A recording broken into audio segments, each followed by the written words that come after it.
Good morning all of you. आप सभी का स्वागत है आज के इस वीडियो लेक्चर में।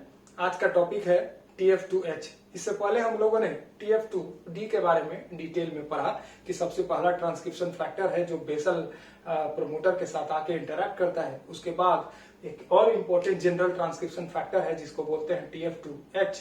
इसके बारे में अभी डिटेल में पढ़ेंगे। ये मल्टी सब unit and multi functional transcriptional फैक्टर है। इसको आइए देखते हैं कि इसका क्या रोल है ट्रांसक्रिप्शनल इनिशिएशन में। तो ये एक तरह का जनरल ट्रांसक्रिप्शन फैक्टर है, GTF है। GTF general transcription factor. Transcription factor can be divided into two part, general transcription factor and specialized transcription factor. General transcription factor और specialized transcription factor. General transcription factor में TF2D है, TF2A है, TF2B है, TF2H है, TF2F है, ये TF2F, TF2H, E और TF2J है।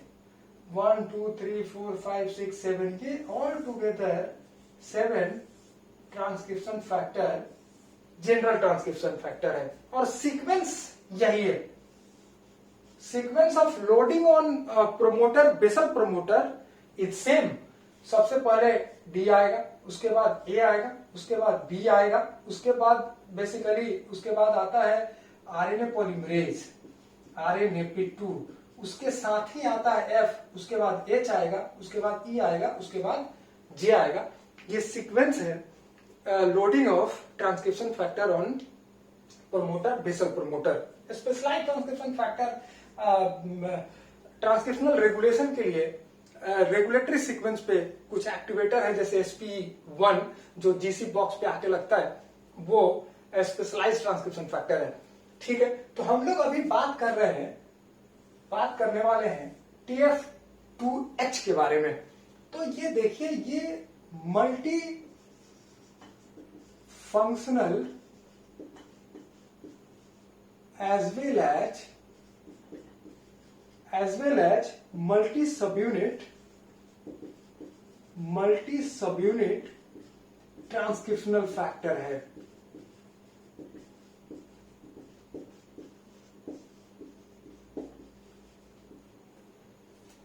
ठीक है, multi functional as well as multi subunit transcriptional factor.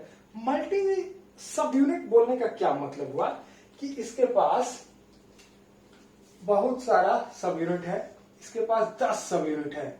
10 सब यूनिट का ये कॉम्प्लेक्स है।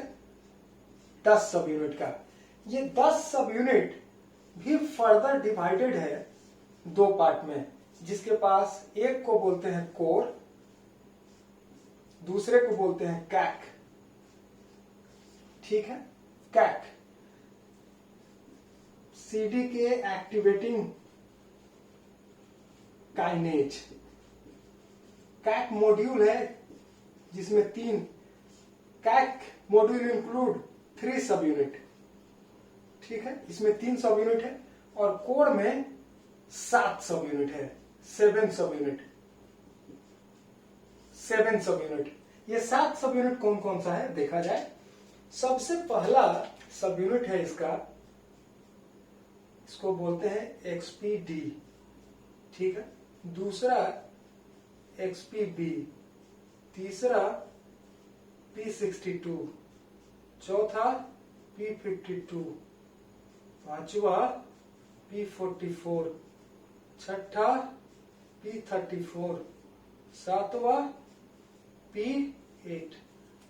देखिए, XPD, XPB, P62, P52, P44, P34, P8 ये कोर 7 सब यूनिट है। ऑल टुगेदर 7 है। इसका ही दूसरा नाम ये है, कभी कभी इन सारे सब यूनिट का अलग अलग नामों से ये जाना जाता है।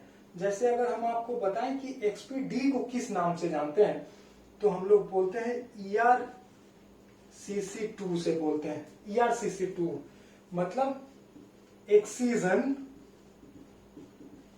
Excision repair excision repair cross complement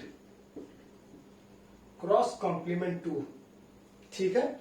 एक्सपीडी को क्या बोलते हैं, ERCC2। उसी तरह से इसको क्या बोलते हैं, ERCC3, ठीक है। P62 को क्या बोलते हैं, इसको बोलते हैं GTF2H1। देखिए general transcription factor 2H1। P50T को क्या बोलते हैं, जनरल ट्रांसक्रिप्शन फैक्टर 2H4, ठीक है। इसको क्या बोलते हैं, जनरल ट्रांसक्रिप्शन फैक्टर 2H2। इसको क्या बोलते हैं, जनरल ट्रांसक्रिप्शन फैक्टर 2H3। इसको क्या बोलते हैं, जनरल ट्रांसक्रिप्शन फैक्टर 2H5। देखिए ये सारा दूसरा नाम है इन सारे फैक्टर का। एक्सपीडी को ERCC2, excision repair cross complement 2, XPD का ERCC3, इस P62 का GTF general transcription factor 2H1, इसी तरह से जनरल ट्रांसक्रिप्शन फैक्टर 2H4। ये अलग अलग नाम है इसका, ये आपको याद रखना चाहिए। दूसरा देखिए, ये जो कैप मॉड्यूल है, cap module is also comprises of 3 सब यूनिट। ये कैप मॉड्यूल में 3 सब यूनिट है, देखिए इसको भी याद रखना चाहिए। सबसे पहला है साइक्लिन H पहला। दूसरा है CDK7। तीसरा है MAT1। देखिए साइक्लिन H, ये क्या है, साइक्लिन H है। ये पूरा ठीक से लिख देते हैं। देखिए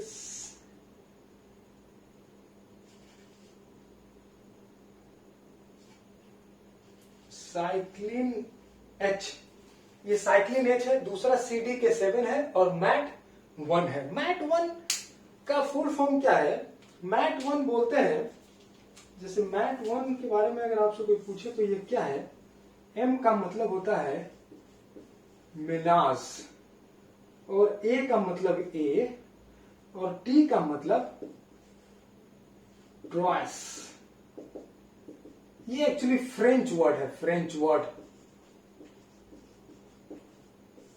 ये फ्रेंच वर्ड है जिसका फुल फॉर्म है मेनाज अ ट्रायोस। MAT1 का मतलब हुआ मेनाज, M से मेनाज, A से A और T से ट्रायोस। ये एक्चुअली फ्रेंच वर्ड है। इसका मतलब होता है ऐसा अरेंजमेंट जिसमें 2 मैरिड कपल एक साथ रहते हो, तीसरा ओमेन का, उस मैरिड कपल में जो ओमेन लेडी है उसका लवर साथ में रहता हो और तीनों के बीच में सेक्सुअल रिलेशनशिप हो, वैसे एसोसिएशन को हम लोग मेनाज और ट्रॉयस फ्रेंच में बोलते हैं। उसी के नाम पे ये प्रोटीन का नाम है MAT1 प्रोटीन, ठीक है। ऑल टुगेदर ये तीनों कैट मॉड्यूल है, काइनेज एक्टिविटी शो करता है।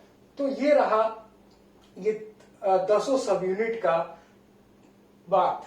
अब हम लोग मल्टी फंक्शनल क्यों बोलते हैं इस पे बात करते हैं। मल्टी फंक्शनल इसलिए बोलते हैं कि इसके पास बहुत सारा फंक्शन है।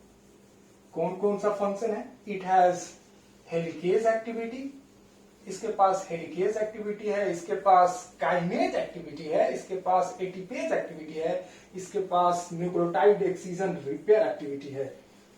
इसके पास हेलिकेज एक्टिविटी है, इसके पास न्यूक्लियोटाइड एक्सीजन रिपेयर एक्टिविटी है, इसके पास काइनेज एक्टिविटी है। इसके बारे में हम लोग बात कर रहे हैं। ये मल्टी फंक्शनल है। मल्टी फंक्शनल कैसे, काइनेज एक्टिविटी,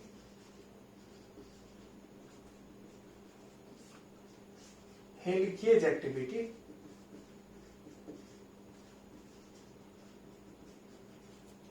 तीसरा एटीपेज एक्टिविटी। ये तो चारों याद रखना होगा। चौथा NER activity, nucleotide excision repair activity. देखिए 4 टीयर 2H का फंक्शन है। काइनेज एक्टिविटी बोलने का क्या मतलब हुआ, काइनेज एक्टिविटी बोलने का मतलब को समझने के लिए हम लोग क्या करते हैं, एक देखते हैं। जैसे देखिए ये सिचुएशन जिसमें ये प्रोमोटर है, ये प्रोमोटर है, ठीक है। इस प्रोमोटर पे हमारा ट्रांसक्रिप्शन फैक्टर लगा हुआ है। एक ही ट्रांसक्रिप्शन फैक्टर का यहां चर्चा करते हैं, TF2D, ठीक है। एक और ट्रांसक्रिप्शन फैक्टर है TF2H, जिसका बात हम लोग कर रहे हैं, ठीक है। अब यहां क्या हुआ, यहां RNA पॉलीमरेज, ये हमारा RNAP2 है, RNA पॉलीमरेज 2 है। यहां पे हमारा ये जो आप देख रहे हैं ये रेड कलर से, ये डाउनस्ट्रीम जीन है, डाउनस्ट्रीम जीन जिनका सिंथेसिस होना है, ट्रांसक्रिप्ट जो बनेगा इसी जीन का बनेगा। अब देखिए ये प्रोमोटर जैसे आरएनए पॉलीमरेज कोर प्रोमोटर पे लगा, उसके बाद इसको प्रोमोटर क्लियर करना होगा for the synthesis of downstream gene. Transcribe करने के लिए इस जीन को, इसको, इस आरएनए पॉलीमरेज को आगे बढ़ना होगा, यहां पे आना होगा for to make transcript from this genes. अब ये ट्रांसक्रिप्शन करने से पहले प्रोकैरियोट के अंदर ये प्रोमोटर स्केपिंग के लिए, जिसको प्रोमोटर क्लियरेंस बोलते हैं, किसी तरह का फॉस्फोरिलेशन का जरूरत नहीं पड़ता। But in case of eukaryotes, जो हमारा ये आरएनए पॉलीमरेज में जो ये सीटीडी इंड है, ये सीटीडी, और इस सीटीडी इंड के अंदर जो हेप्टैड है, जैसे YSPTSPS, ये जो हमारा हेप्टैड है, ये हेप्टैड है, हेप्टैड सीक्वेंस है, पार्टिकुलर एमाइनो एसिड का सीक्वेंस है, जिसमें Y टायरोसिन है, ये सेरीन है, प्रोलीन है, थ्रियोनिन है, सेरीन है, प्रोलीन है। ये देखिए ये 5वां नंबर को देखिए, ये 5वां नंबर का सेरीन जब फॉस्फोरिलेट होगा, ये फॉस्फोरिलेट करेगा कौन, फॉस्फोरिलेटिंग एजेंट कौन सा है, CDK7। ये CDK7 कहां से आया, ये कैक मॉड्यूल, अभी हम लोग देखे कैक मॉड्यूल, ये इसका पार्ट है, ये कैक मॉड्यूल TF2H का पार्ट था, उसमें काइनेज के लिए साइक्लिन डिपेंडेंट काइनेज 7 ये फॉस्फोरिलेट किया सेरीन नंबर 5 को, तब जाके अब ये आरएनए पॉलीमरेज प्रोमोटर क्लियर करेगा, प्रोमोटर क्लियरेंस विल ऑकर, और प्रोमोटर स्केप भी बोलते हैं। देखिए तो TF2H has kinase activity. Kinase activity for what? For promoter clearance. Promoter clear RNA polymerase को आगे बढ़ने के लिए, प्रोमोटर से आगे बढ़ने के लिए इसके RNA पॉलीमरेज के सीटीडी इंड में स्पेसिफिक सेरीन देखिए, सेरीन यहाँ दूसरे नंबर पे है, 5वें नंबर पे है, 7वें नंबर पे भी है। तो ट्रांसक्रिप्शनल रेगुलेशन के लिए number of which heptad amino acid had been phosphorylated और डीफॉस्फोरिलेटेड, ये डिसाइड होगा कि ट्रांसक्रिप्शनल रेगुलेट कैसे होगा। इनिशिएशन होगा, इनिशिएशन से इलोंगेशन होगा, मोडिफिकेशन होगा, all depends on the phosphorylation of particular serine of this heptad sequence.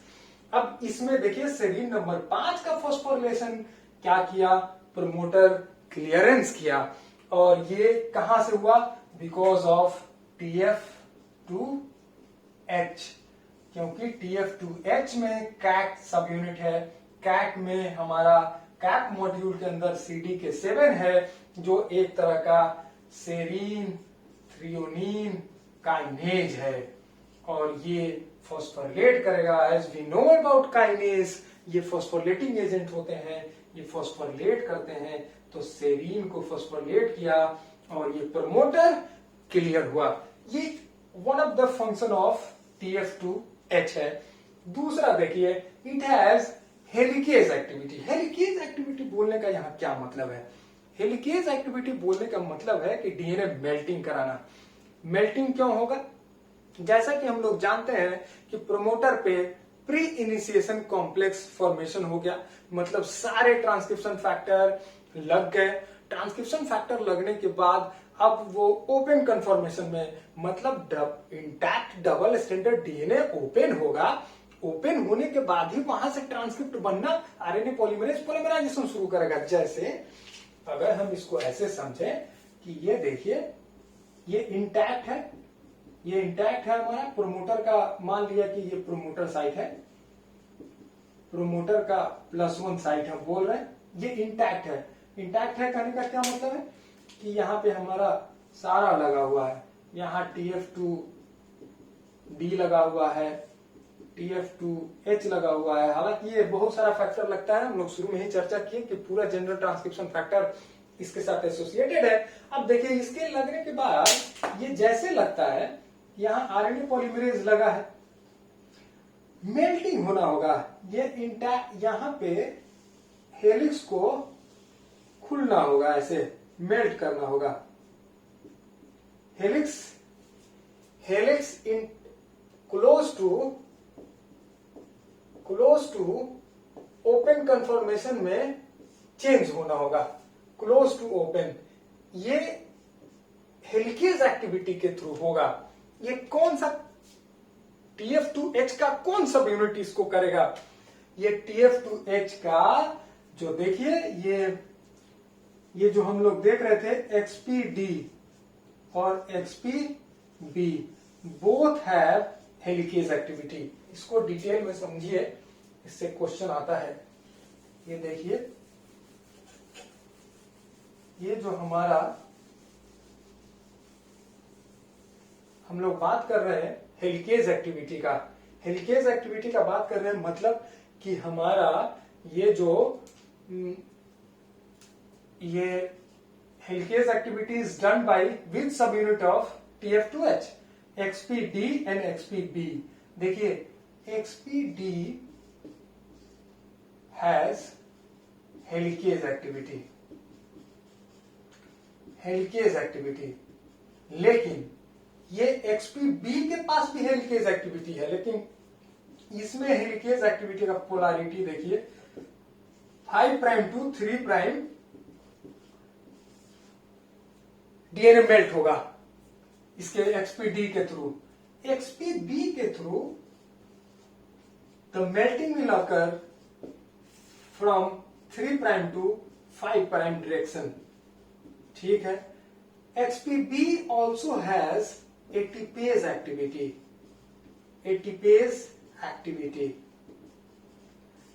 As we know, ये याद होगा आपको कि जब हम लोग प्रोकैरियोट्स पढ़ रहे थे तो binary complex to open complex conformation में चेंज होने के लिए किसी तरह का एक्सटर्नल एटीपी का जरूरत नहीं पड़ता है इन केस ऑफ प्रोकैरियोट्स, लेकिन यूकैरियोट्स में एक्सटर्नल एटीपी चाहिए फॉर द मेल्टिंग, और ये एटीपी प्रोवाइड करेगा यही XPB सब यूनिट के पास एटीपेज एक्टिविटी है, उसके थ्रू ये मेल्टिंग में ये हेल्प करेगा।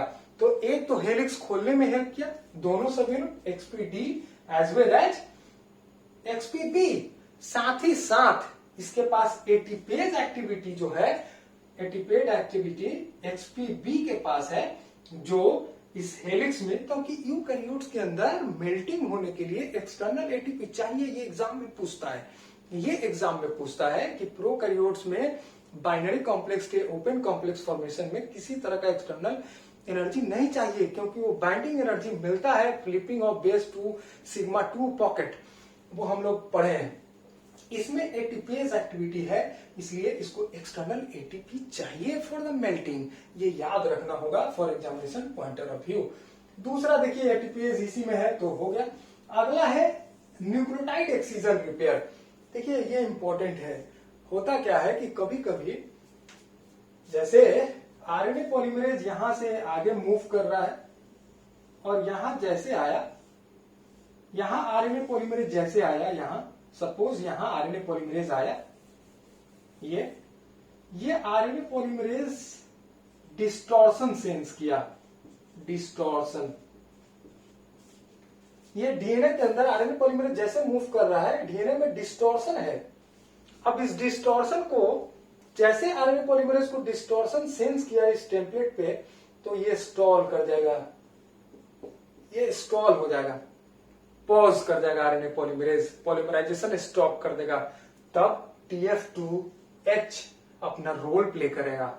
TF2H क्या करेगा कि इस डिस्टॉर्शन और लेसन पे, इस लेसन रीजन पे NER सिस्टम विल एक्टिवेट, और NER सिस्टम में जो हमारा इस TF2H के पास, ये देखिए इसमें जो हमारा ये TF2H में जो सब यूनिट है XPD, देखिए XPD ये फंक्शनली क्या है, ये है डिस्टॉर्शन रिकॉग्नाइजिंग प्रोटीन है। ये डिस्टॉर्शन को रिकॉग्नाइज करता यही XPD है, या इसी को कभी कभी आपको रहेगा तो दोनों बात यही है, वेरिफिकेशन, डिस्टॉर्शन वेरिफिकेशन, ठीक है। डिस्टॉर्शन को वेरीफाई करता है। ये कैसे करता है? XPD के पास दो डोमेन है, एक को बोलते हैं आर्क डोमेन और एक को बोलते हैं आयरन सल्फर डोमेन, ठीक है। ये दो डोमेन है, इस दोनों डोमेन को ध्यान से देखिए। ये XPD क्या कर रहा है, ये डैमेज वेरिफिकेशन करता है, डैमेज वेरिफिकेशन कि कहां पे डैमेज है। ये जो लेसन आपको दिख रहा है, ये लेसन मतलब डीएनए में किंकिंग है, डिस्टॉर्शन है, लेसन है, इसको वेरीफाई कौन करता है? XPD करता है। ये XPD कैसे करता है वेरीफाई? इसके पास दो डोमेन है, आर्क डोमेन और आयरन सल्फर डोमेन। ये दोनों डोमेन मिलकर टनल लाइक स्ट्रक्चर बनाता है, टनल लाइक स्ट्रक्चर, और ये दोनों टनल लाइक स्ट्रक्चर बना के स्लाइड करता है आगे, स्लाइड ट्रांसलोकेस करता है, और इस ट्रांसलोकेशन में भी ATP चाहिए, जो ATP XPB प्रोवाइड करता है, ठीक है। और ये ट्रांसलोकेट करके यहां जैसे पहुंचता है तो टनल में डबल स्टैंडर्ड डीएनए से जैसे क्रॉस करता है तो देखता है कि फिट जहां आराम से क्रॉस कर जा रहा है, स्लाइड कर जा रहा है, मतलब किसी तरह का डिस्टॉर्शन नहीं है।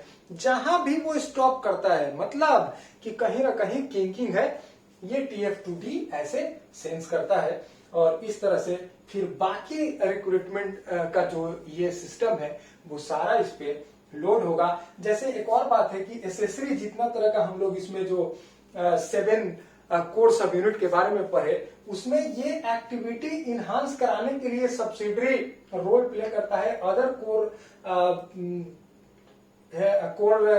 प्रोटीन। जैसे हम लोग ये जो P44 है, ये P44 ये दरअसल इसके XPD के एक्टिविटी को इनहांस करता है फॉर द वेरिफिकेशन। तो यही इसका रोल है TF2H का, ठीक है। साथ ही साथ अब एक और बात पे चर्चा करना होगा कि जैसे TF2H में कभी कभी म्यूटेशन हो जाए, इस फैक्टर के अंदर, इस जनरल ट्रांसक्रिप्शन फैक्टर में म्यूटेशन हो जाए तो ये डिजीज कॉज करता है।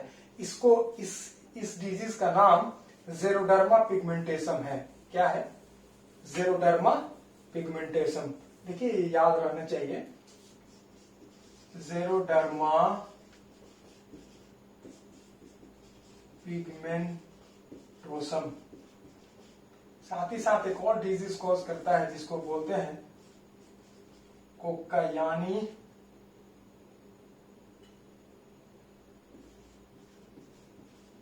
सिंड्रोम। देखिए दोनों, ये एक्चुअली देखिए 2-3 तरह से क्वेश्चन इसमें पूछता है। पहला क्वेश्चन कि न्यूक्लियोटाइड एक्सीजन रिपेयर फेलियर से कौन सा डिजीज होगा, तो ये दोनों ऑप्शन में से कोई ना कोई आपको रहेगा। दूसरा TF2H में म्यूटेशन से, तो दोनों में से कोई ना कोई एक ऑप्शन रहेगा। तीसरा कि अगर पूछेगा ऐसे कि XPB में म्यूटेशन हो जाए तो क्या होगा? जेरोडर्मा पिगमेंटेशन होगा डिजीज। कोक्यानी सिंड्रोम में क्या होगा? XPD में म्यूटेशन हो जाए, ये XPD है, XPD में म्यूटेशन हो जाए तो कोकानी सिंड्रोम होगा। ये दोनों का सिम्टम क्या है? मेंटल रिटार्डेशन होगा। ऐसे पेशेंट को मेंटल रिटार्ड होगा, वो पेशेंट रिटार्डेशन बोलते हैं, मेंटल रिटार्डेशन। दूसरा रिटार्डेड ग्रोथ, स्टंटेड ग्रोथ होगा उस पेशेंट में, स्टंटेड ग्रोथ। तीसरा ये फोटो